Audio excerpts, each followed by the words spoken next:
And welcome back to Let's Play Minecraft.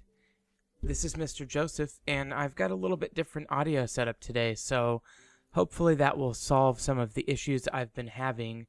Ironically, my solution to this very complicated problem was to use the audio recording aspects of my less advanced computer sitting next to my main computer, and it seems to take the input from the microphone a lot better, and I'm not sure if it's a design issue with the fan not working or and my new computer being too powerful, or because I did upgrade my new computer with a second hard drive and a faster power source and therefore a faster fan, and I wonder if that's just not creating a sort of a buzz in the background, which is making it hard to get a clear input on the microphone. The older computer seems to be just fine.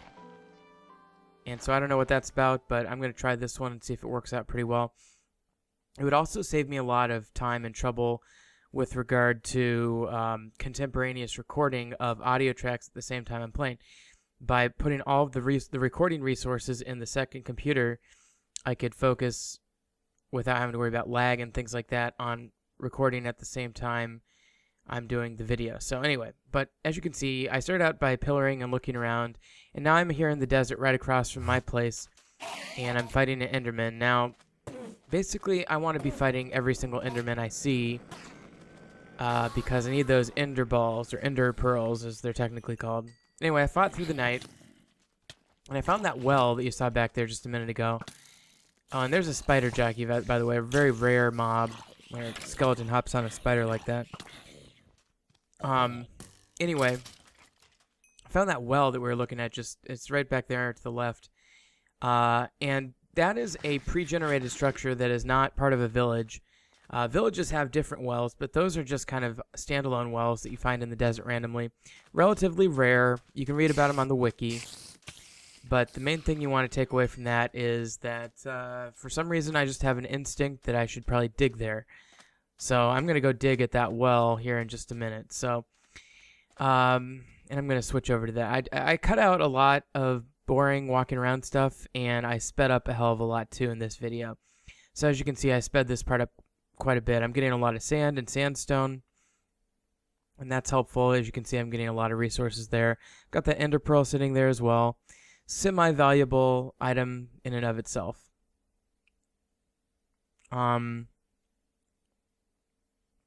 What else was I going to say?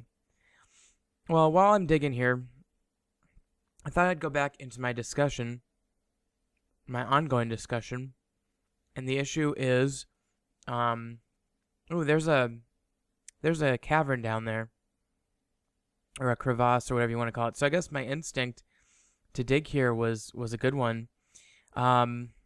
Anyway, oh, what was I saying? Oh, I was going to say that last time we kind of talked about ways that the game could be better, and one thing that I mentioned would be to make the caves a little bit more diverse.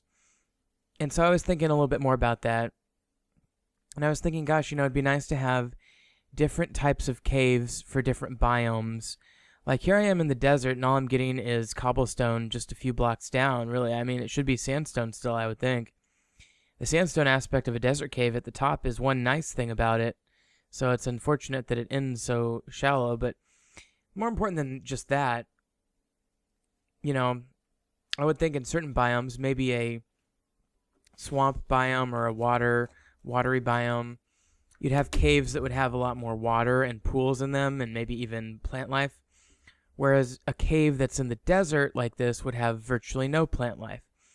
And, maybe they'd be shaped differently. Maybe there'd be, this is a fantasy world. It doesn't have to be 100% realistic. Maybe there should be different ecosystems in caves. Not a whole lot of plants, but maybe some vines or maybe some algae. Sorry, my cat is playing with the thing over here that has a bell on it. I don't know if you can hear that, but... So anyway, I encountered this crevasse, or as a lot of people call them, ravines. I don't like to call them ravines because I don't think they are ravines. I think they're crevasses. But that's beside the point. So I got ledged up here, and so my alternative is to dig parallel to the ravine. But look, what do we have here? We have diamond, yes. And some obsidian. But diamond more important. Oh, by the way, I forgot to mention today's goal, the episode goal for today, is to obtain diamond as well as redstone, gold, and lapis. So I need to obtain at least 1 unit of each for my mission today to be a success. Boy, my cat's having fun with that bell. It's probably getting annoying, isn't it? So anyway, you know, I did kind of slow down here to normal speed just so you can kind of get a sense of how I would go about doing this, as far as torching the area, fighting enemies, pathing in a safe way. Sorry, I thought I heard something. It's very late at night when I'm recording this, and sometimes I feel like, you know, gosh, my neighbor might get annoyed or whatever, but I think I'm okay. They have pretty good walls here in my apartment. Anyway, there's a bunch of zombies over here. I'm taking them out real quick. Hang on, I gotta do something about this cat.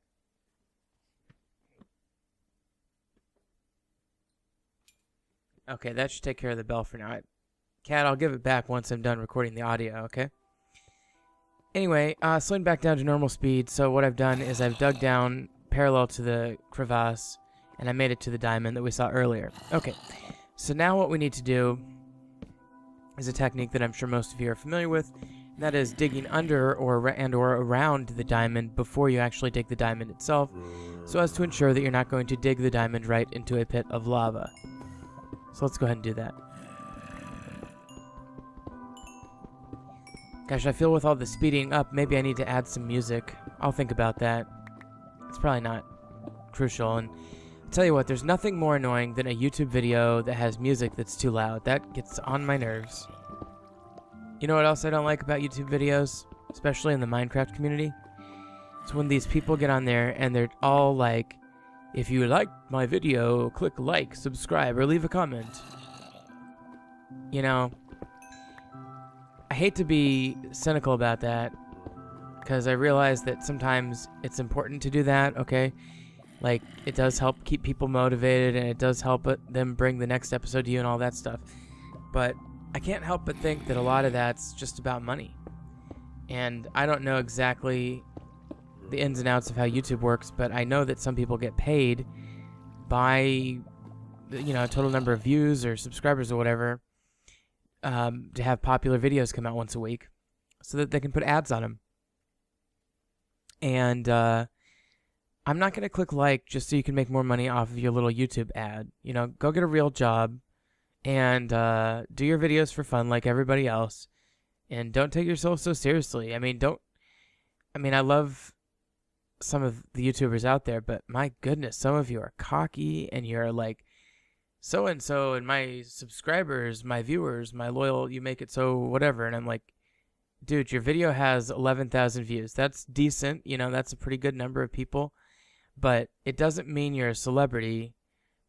I mean, more people watch the local news in the morning than the YouTube channel. So, you know, and the people who watch the YouTube channel are probably mostly average age of 11. And so, okay, I'm exaggerating just a little bit, but you see what I'm saying? People take themselves a little bit too seriously on here, and it's just crazy. Like, do this for the fun of it. If you can make a little money, whatever, that's fine. But don't be like, click like. You know, it's the only way I'm going to be able to keep going is if you click like. You know what? No, it's not. If your video's good, I'll click like. If your video is interesting, I'll leave a comment. If I like your channel, I'll subscribe. But you don't have to tell me because that's a turnoff. Okay, that's all I want to say about that. Okay, so here we are, and I built a little forward base. Now, I did get that diamond earlier, so I can check that off my list. Built a little bridge over the lava here as I slow down to normal speed here once again. And now I'm just going to do a little exploration this direction and get some of the other materials. So here's some redstone. Probably go ahead and grab that. So that's half of my mission now is complete. Redstone and diamond. I just need lapis and gold.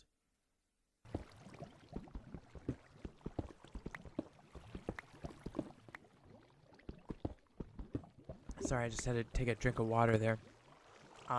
By the way, is it lapis or lapis? Might be lapis lazuli. I remember the first time I ever encountered the substance of lapis or lapis was in the Secret of Mana, or some of you will inevitably want to call it the Secret of Mana. I call it Mana. I think that's the correct pronunciation, but I think this debate will rage on forever. Anyway, they had a lazuli armband or something towards the end of that game. Pretty good piece of armor. By the way, one really frustrating thing about the Secret of Mana that I did not realize at the time, but now I know how the mechanics work.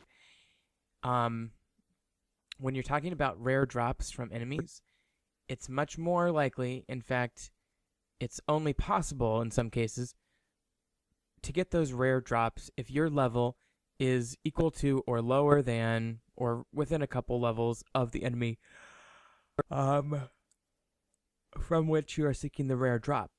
And this would not be a problem until the end game, because, you know, most everything else you get from stores and whatnot, and you can buy the best armor in the game except for the last one. So the main one that I'm thinking here is the Pegasus Helm, which is a drop from the Griffin Hand in the Pure Land. And by the time you get there, you're going to be pretty high level, and you're only going to have a few levels before you get to the equal what the Griffin Hands are. And so you have a very small window to get this rare drop. You can't farm it. You just have to get lucky. And that pisses me off. Although it really shouldn't piss me off, but it's just, I don't know. It's like so rare to get that best helmet. And so it's really hard to have a perfect game. Anyway, so I made my way down there. I saw some Lapis. I think I'll go back and grab it. I do have the gold. I didn't really commentate when I got the gold, but I got it. You saw it earlier. So I just need that Lapis, and we'll be ready to call the episode goal met. So let me go back up there and get that. It was on the left side, past this water here. So, oh, there it is. Okay, let's grab that. Let's just kind of hover over to it and chop it out. And we can say our mission is accomplished now because we have the Lapis. Okay. Well, let's head back. You know, I know that our mission is technically accomplished, and I could end the episode right here. But I kept recording because I didn't know what was going to happen. And unfortunately, this commentary had to be after the fact. So it's a little bit, I know it's going to happen, but, you know, I like to mix that up. I like to do some contemporaneous recording, some after the fact recording. They each have their advantages.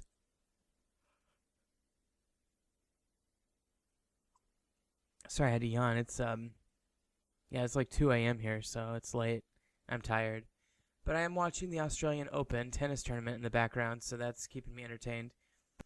Rafael Nadal is playing Tim Smichik, and Nadal is heavily favored to win this match. I don't know if anybody out there follows tennis. I'm nuts about tennis. I love it. I love it. I love it. Okay, so I went back down to the other side of the crevasse here, took out some enemies, got a little bit of generic resources here, and then I decided, you know what, let's do some branch mining. Let's see if I can't find some more diamonds. Now that I've got a taste of diamonds, I want more. So I came down to this little impression, kind of get about as low an elevation as I can, naturally here in the crevasse. And that'll take me pretty low. I'll be pretty low altitude here. I don't recall exactly what my Y coordinate was, and maybe I flashed up on the screen, I can't remember, but in any event, this little area is going to become my new little base of operations. So I'm going to go ahead and torch the place up here and put some chests and crafting bench. Excuse me, I had to yawn again. I'm sure that sounds terrible. I should really not do commentaries this late at night, but I had to get it done. Anyway, I'm going to make that little place a little base. I'm just torching up parts of the crevasse to prevent random spawning from surprising me while I'm down there. Anyway, grab this iron real quick. Let's see, go around the waterfall, I guess.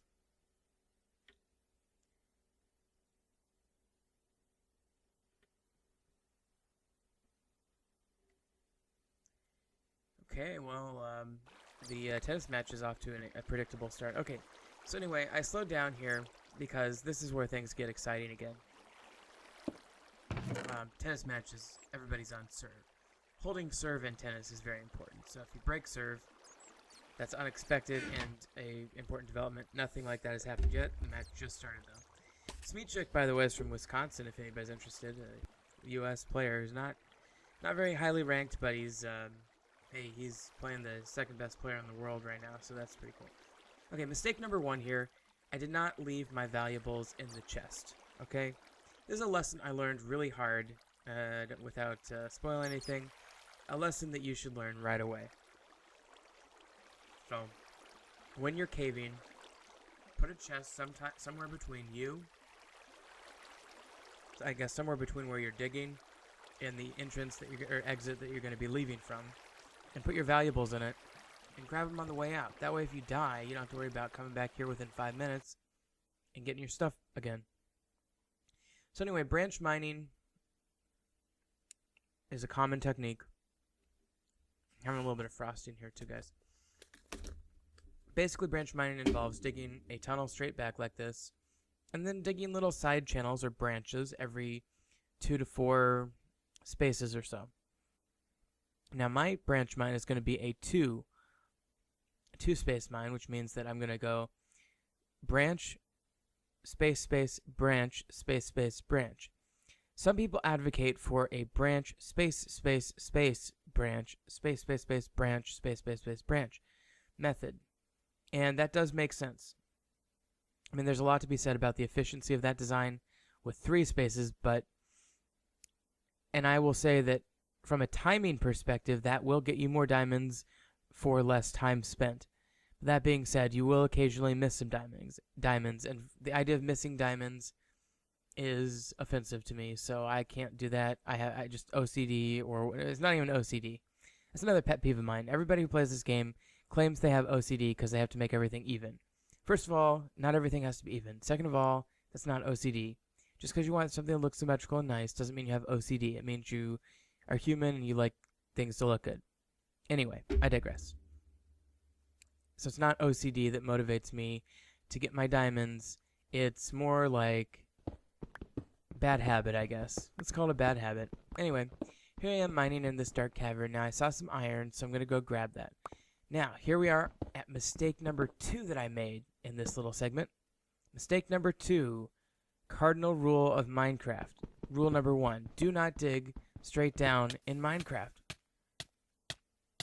This is why.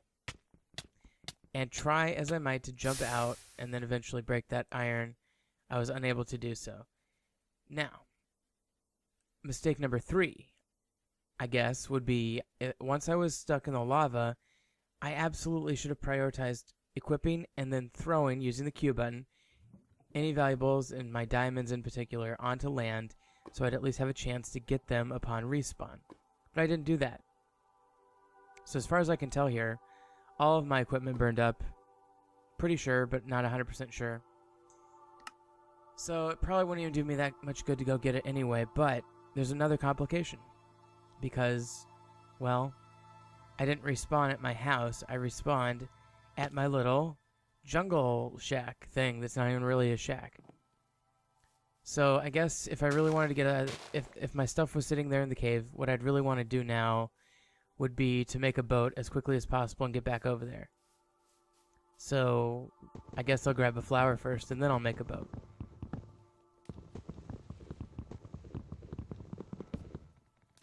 Yeah, I can't believe how much better this new computer recording input is. It's like night and day. I tried to take some recording on my Mac using GarageBand too, and that was different, and it sounded okay, but I've got a loud fan on my Mac. It's a laptop as well. It's a really old, it's a 9-year-old laptop, so I decided, you know, that's probably not going to make it any better. So I just went with this, and I think it's a good solution. Okay, so finally I got some wood, so now I can make a couple boats. Obviously, by the way, if you were not paying attention, I respawned at approximately, well, it was, I don't know, like a minute ago or something like that. So I've only got about 4 minutes, maybe 3.5 minutes even left here. Maybe let's call it 1930. So let's call it 1830 or so when I respawn. So that gives me until 23:30 to get my gear. So I'll go ahead and put this boat in the water. Now, the other problem at this point is that I have no idea where I'm going. I am just completely lost. I don't know which direction is home. I don't know which direction is the cave. And all I can do is just use my gut instinct and go in the direction that I feel like that I came from when I first explored that area, which would be approximately this direction. And there's a desert up there, which is encouraging because maybe my stuff is in the cave that's in that desert. So let's head over there. Of course, rather than heading towards the desert, I guess I don't know where I'm heading, really. I guess I'm heading towards the desert. That's good. Maybe the intersection between the desert and the forest. That's probably what I'm thinking because, you know, technically there is an intersection between a desert and a plains biome where I live, and maybe this could lead to that. I don't know. Of course, if you had been paying attention last episode, you'd know that this is not the way home.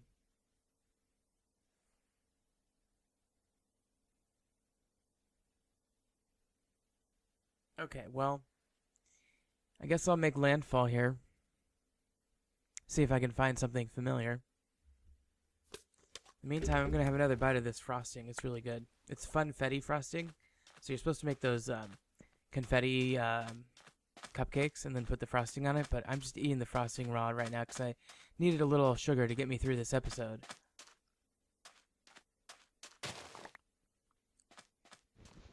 As you can see, I did a ton of editing to this episode to try to keep it exciting for you guys.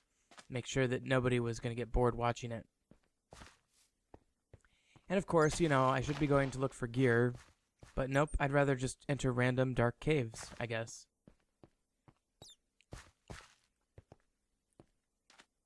I have about a minute and a half to get my gear still. So not a lot of time. And I think I am trying to do that. Like, I legit think that's what I'm trying to do right now. Now, if you looked carefully up there, you'd see in the background there was a village. And I think what I'd like to do at this point is go ahead and make a pillar, jump up there and see if I can see anything that I recognize. So let's go ahead and do that. Probably overkilling it on this sand, but you'll want at least 20, I suppose. So let's go ahead and grab at least 20.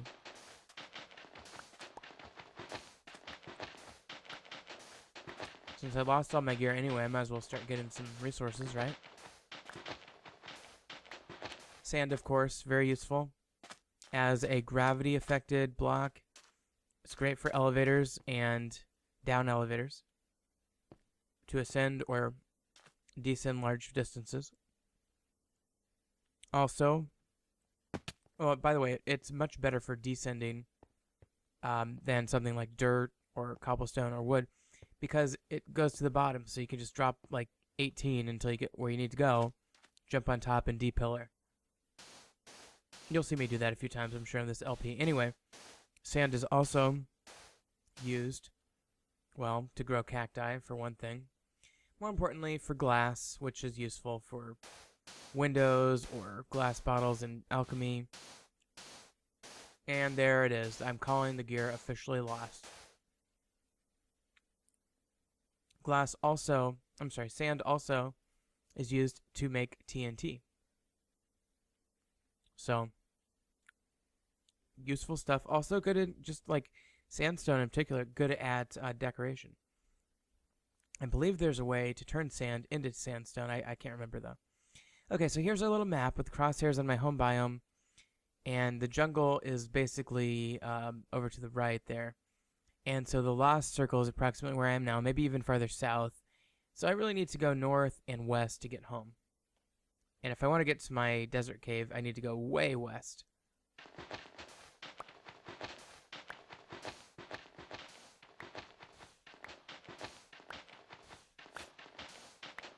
I really should have sped this part up. This is boring. Oh well. Only about 10 blocks to go.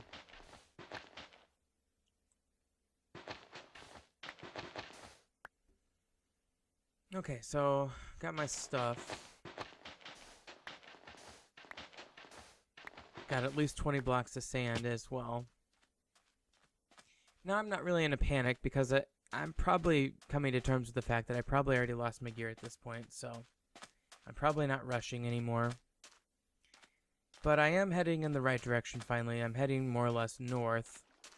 And that'll take me, you know, not 100% directly home, but pretty close to it. So let's keep heading in that direction. There's the forest. You know, this is kind of the area where we took our boat in and crashed over here. But I do need to keep following the coastline this direction to get to my home biome, so let's just keep doing that. It's nice having that chunk-based map. Some of you will consider that to be a low-level form of cheating. Bear in mind, however, that I could have easily made a real map. I already have a compass. I've got a paper industry going. It would have been really easy for me to make, you know, a zoomed out, maybe one level zoomed out map that would be approximately the equivalent of that map from Chunkbase. So don't get your ideas in a bundle. I could have done that anyway. Moreover, you know, realistically speaking, and granted, Minecraft is not a realistic game. You know, you don't just wake up and punch trees and build a house within one day. That's not realistic at all. But if you want to try to make it realistic, then one would assume that you know the general vicinity of where you wake up at when you start a new game. Anyway, there's a torch from previous, and that's a good sign. That means I've been here before, probably in my boat expedition. So I'm going to kind of follow that along here. You might have seen Survival Island up there, too, from last time. That's pretty cool. Run away from these skellies. I don't need to deal with them right now.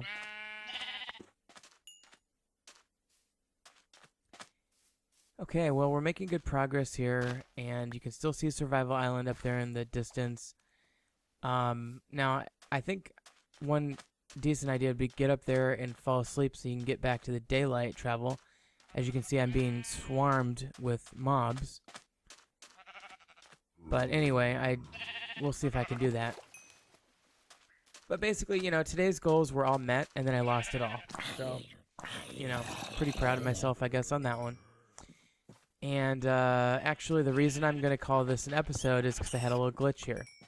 So as I get close to Survival Island here, I encounter this guy. Take him out. And the game crashes. Woohoo! So we'll leave it there, and I'll see you next time. Just remember, Professor Snuggles is looking out for you.